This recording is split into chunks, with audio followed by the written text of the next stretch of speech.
selalu tanpa kabut yang pekat. Namun kasih-Mu nyata padaku pada waktu-Mu yang tepat, seperti pelangi sehabis hujan.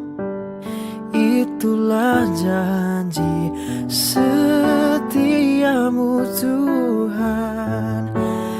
Di balik dukaku telah menanti harta yang tak ternilai dan abadi.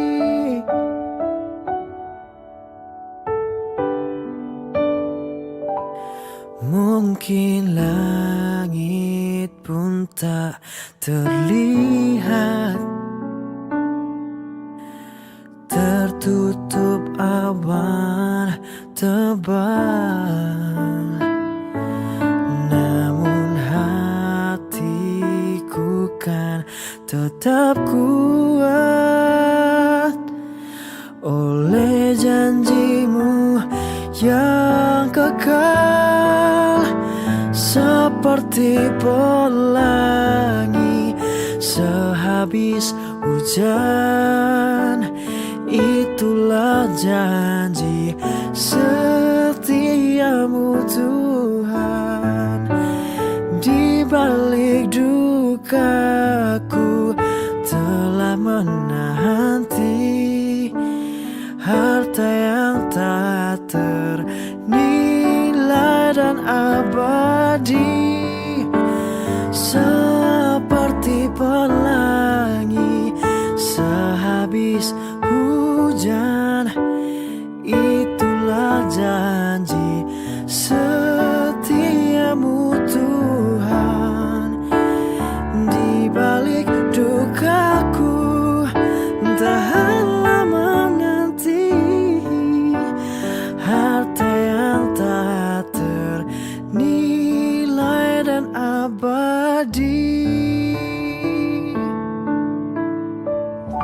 Shalom, selamat malam Bapak Ibu yang terkasih, rekan-rekan kerja di Trio Group, di Kafein Group. Kita bertemu lagi di pemberitaan malam hari ini, dan hari ini kita akan rangkum semua pembelajaran kita dengan tema pelangi kasih Tuhan sejak dari awal sampai kemarin, supaya kita semua mendapatkan gambaran yang lengkap. Dan firman ini tidak hanya kita dengar menjadi pengetahuan, tetapi firman ini sungguh-sungguh mengubah cara kita berpikir, cara kita hidup, cara kita memandang badai dan masalah yang terjadi dalam kehidupan kita, dan cara-cara kita bekerja, berbisnis, supaya kita mendapatkan kasih karunia Tuhan. Sekalipun lewat badai, lewat lembah kekelaman, Tuhan akan tetap memberikan kita masa depan yang penuh harapan. Sebelum itu, mari kita satukan hati, kita berdoa, kita minta Roh Kudus memimpin kita. Kita berdoa. Bapa di dalam surga, kami mengucap syukur untuk hari ini.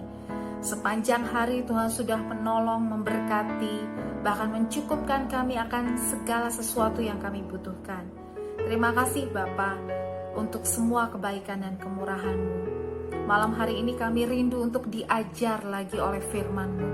Biarlah sungguh-sungguh Roh Kudus menolong kami, sehingga masing-masing dari kami mendapatkan rema yang sesuai dengan kebutuhan kami. Pribadi lepas pribadi, mendapat lawatan firman Tuhan. Terima kasih Bapa, kami serahkan pemuritan ini ke dalam tangan Tuhan, dan juga hamba-Mu, agar setiap perkataan yang Dia sampaikan hanya hati Tuhan saja. Di dalam nama Tuhan Yesus, kami berdoa dan kami bersyukur. Amin.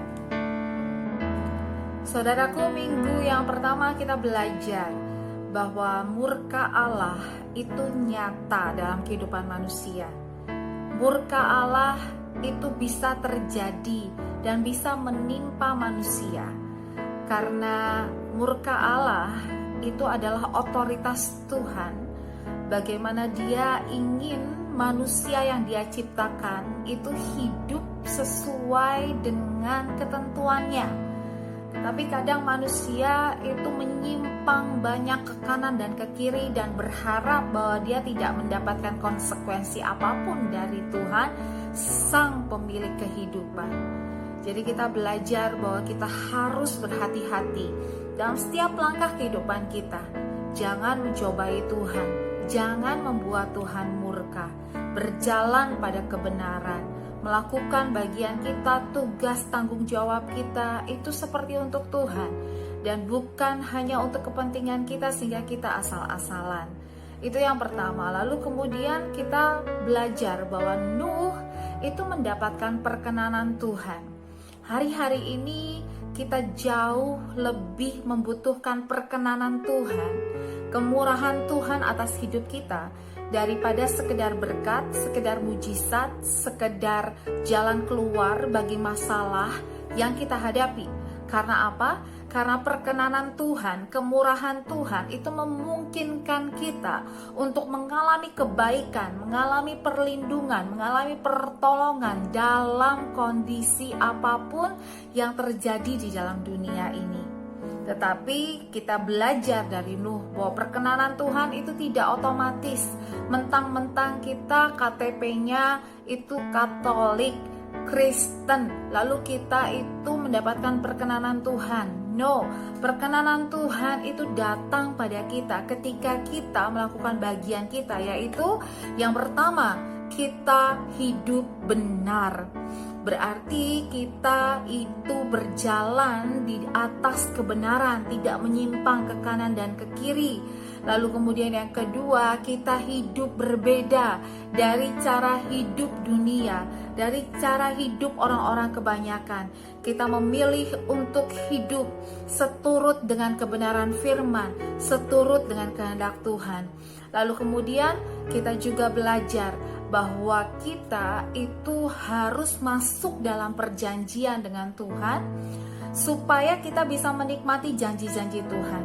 Saudara, di dalam Alkitab itu terdapat lebih dari 8.000 janji Tuhan. Saya ingin kita berpikir dan mereka-reka sedikit ya. Kira-kira kalau kita dapat 10% saja dari janji Tuhan di dalam Alkitab terjadi dalam hidup kita, 8.000 berarti sekitar 800 ya. Kira-kira seperti apa hidup kita? 10% masih kebanyakan kayaknya. Coba kalau 5%, 400 janji itu terjadi dan kita alami, digenapi dalam hidup kita. Itu bagaimana kehidupan kita? Kehidupan kita akan sangat luar biasa. Tetapi kembali lagi, janji Tuhan itu bukan sekedar janji yang simsalabim abrakadabra menjadi bagian kehidupan orang-orang percaya, tetapi kita harus masuk dalam perjanjian itu. Kita harus ada di dalam perjanjian itu. Yang namanya perjanjian itu dari dua belah pihak, pihak satu dan pihak dua. Pihak satu akan melakukan kewajibannya jika pihak dua melakukan bagiannya. Jika pihak dua tidak melakukan bagiannya, maka pihak yang lainnya tidak punya kewajiban untuk memenuhi janjinya. Itu namanya perjanjian. Kita semua sudah mengerti, kita semua sudah sering membuat perjanjian dengan customer, dengan partner kerja, dengan rekan-rekan kerja lainnya. Kita mengerti bahwa perjanjian itu mengikat. Oleh karena itu, kalau engkau mau mengalami janji Tuhan terjadi di dalam kehidupanmu, pastikan engkau ada di dalam perjanjian itu dengan mengatakan, ya Tuhan, aku mau melakukan bagianku yang ini. Aku mau taat dalam firman yang ini. Aku mau kerjakan perintah Tuhan dalam firman yang ini. Karena aku percaya kalau aku melakukan bagianku dengan sungguh-sungguh, Tuhan itu tidak pernah berbohong. Tuhan itu tidak pernah ingkar janji. Janjinya itu menjadi milik kita, ya dan amin. Itu yang kita pelajari di dalam minggu yang pertama. Lalu minggu yang kedua, saudaraku, kita belajar dari Nuh. Walaupun Nuh itu berkenan di hadapan Tuhan, dia orang benar dan dia ada perjanjian dengan Tuhan, Tetapi Nuh itu tidak hidup dengan asal-asalan dan serampangan. Dia melakukan bagiannya itu sesuai instruksi Tuhan. Sampai beberapa kali di dalam kisah itu dituliskan bahwa lalu Nuh melakukan tepat seperti yang difirmankan Tuhan.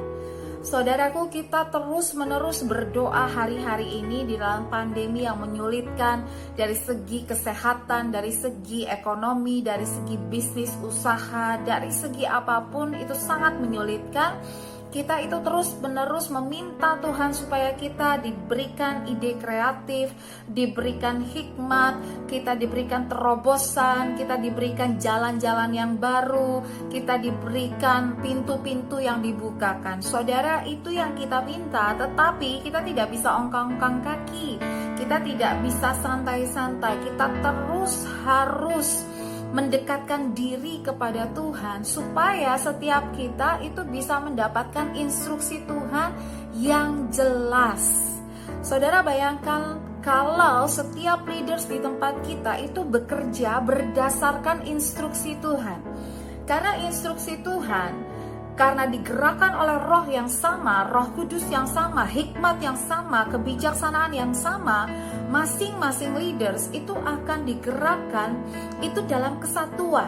Karena tidak mungkin roh kudus bilang kepada A itu tentang X, lalu kemudian kepada B itu tentang Y, dan kemudian itu tidak sinkron satu sama lain, bahkan menjadi perselisihan, menjadi perdebatan, menjadi pertengkaran. Tidak akan pernah instruksi yang diberikan kepada setiap leaders jika bekerja bersama dengan Roh Kudus itu instruksi yang menimbulkan kekacauan.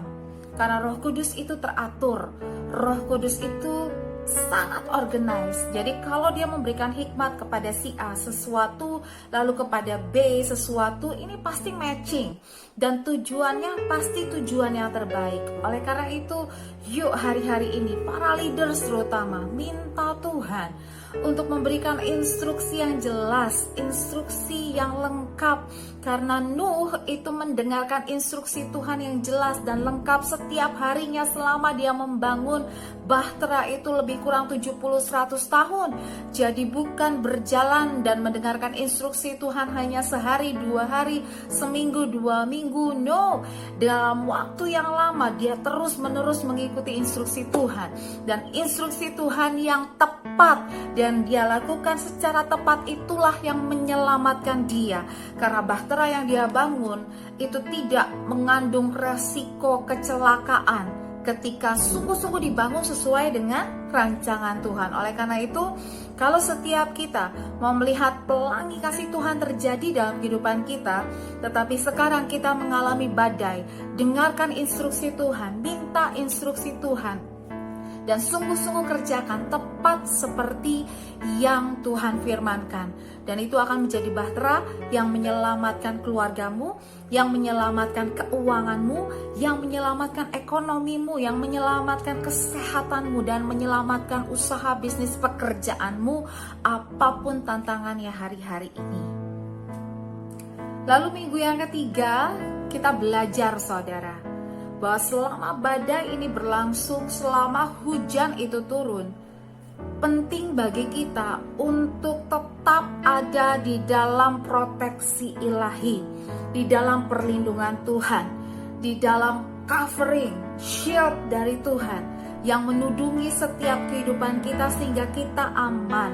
Selama Nuh dan keluarganya dan semua hewan yang Tuhan mau selamatkan itu ada di dalam bahtera dan berlindung di dalam bahtera, mereka tidak keluar, mereka tidak mencoba melakukan hal-hal di luar bahtera, mereka akan aman. Mereka akan tenang melewati badai dan mereka akan selesai pada akhirnya musim hujan, musim badai itu berlalu, mereka akan lihat kasih Tuhan. Jadi pelajarannya bagi kita saudaraku, hari-hari ini perlindungan Tuhan itu yang kita perlukan. Tetapi shield dari Tuhan itu akan terus menjaga kita kalau kita stay di dalam covering ilahi. Dan kita belajar bahwa covering ilahi itu ada dalam setiap firman yang kita pelajari di dalam Alkitab. Karena kita juga belajar dari Yosua bahwa Yosua itu dapat sukses menjadi pemimpin yang membawa bangsa Israel masuk tanah perjanjian hanya dengan firman Tuhan yang satu ini yang diberikan oleh Tuhan sejak awal, yaitu jangan menyimpang ke kanan dan ke kiri. Dengar baik-baik segala firman-Ku, renungkan itu siang dan malam, supaya apa? Kata Tuhan, supaya engkau bertindak hati-hati sesuai dengan segala firman. Itulah yang menjadi covering ilahi kita. Itulah yang menjadi perlindungan kita.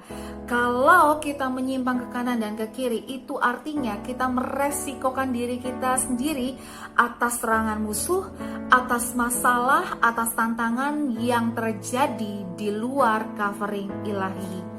Jadi kita belajar, saudaraku, bahwa pelangi kasih Tuhan itu selalu ada untuk setiap anak-anak Tuhan. Karena Tuhan janji bahwa setiap kali ada pencobaan, ada tantangan, Tuhan akan berikan jalan keluar.